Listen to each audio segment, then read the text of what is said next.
একটি সরু জলপথ বদলে দিল পুরো যুদ্ধের হিসেব। সাম্প্রতিক ইরান যুক্তরাষ্ট্র সংঘাতে যেন আবারও সেই বাস্তবতাই চোখে আঙুল দিয়ে দেখিয়ে দিচ্ছে। আজ থেকে প্রায় ৭০০ বছর আগে এক আরব ইতিহাসবিদ এমন একটি কথা লিখে গিয়েছিলেন, যার উত্তর এখনো খুঁজছে বিশ্বের পরাশক্তিগুলো। ইবনে খালদুন নামের সেই ব্যক্তি বলেছিলেন, কোনো যুদ্ধের ফল সবসময় সবচেয়ে বড় সেনাবাহিনী বা সবচেয়ে আধুনিক অস্ত্র নির্ধারণ করে না। অনেক সময় একটি দেশের ভূগোল আর কৌশলই বদলে দেয় পুরো যুদ্ধের দিক। শত শত বছর পর হরমুজ প্রণালীকে ঘিরে তৈরি হওয়া সংকট যেন সেই কথাকেই নতুন করে সত্যি প্রমাণ করছে বলে টিআরটি ওয়ার্ল্ডের এক বিশ্লেষণে উঠে এসেছে। একদিকে বিশ্বের সবচেয়ে শক্তিশালী সামরিক শক্তি যুক্তরাষ্ট্র, অন্যদিকে ইরান।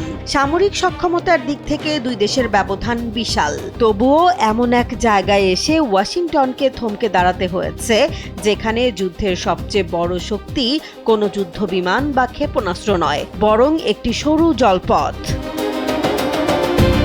হরমুজ প্রণালী দিয়ে বিশ্বের সমুদ্র পথে পরিবাহিত মোট তেলের প্রায় ২০ থেকে ২৫% এবং বিপুল পরিমাণ তরলীকৃত প্রাকৃতিক গ্যাস পরিবহন করা হয়। তাই এই পথ কয়েকদিনের জন্যও অচল হয়ে গেলে কাঁপতে শুরু করে বিশ্ব জ্বালানি বাজার, বাড়তে থাকে তেলের দাম, আর চাপ পড়ে বৈশ্বিক অর্থনীতিতে। সাম্প্রতিক ঘটনাগুলো সেই বাস্তবতাই আবার সামনে এনে দিয়েছে। বিশেষজ্ঞদের মতে এই কারণেই ইরানের জন্য যুক্তরাষ্ট্রকে সরাসরি সামরিক ভাবে পরাজিত করা জরুরি নয়। হরমুজে জাহাজ চলাচল ঝুঁকির মুখে ফেলা কিংবা পরিবহন ব্যয় বাড়িয়ে দেয়াই বিশ্বের ওপর বড় চাপ সৃষ্টি করার জন্য যথেষ্ট।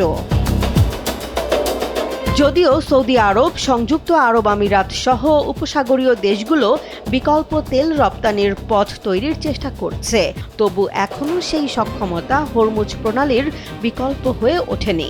গবেষকদের মতে ঠান্ডা যুদ্ধের সময় অনেকেই ভেবেছিলেন দীর্ঘ পাল্লার ক্ষেপণাস্ত্রের যুগে ভূগোলের গুরুত্ব শেষ হয়ে গেছে, কিন্তু সময়ই দেখিয়েছে বলকান থেকে ককেশাস আর আজ মধ্যপ্রাচ্য, প্রতিটি বড় সংঘাতেই ভূগোল আবার নিজের শক্তি প্রমাণ করেছে।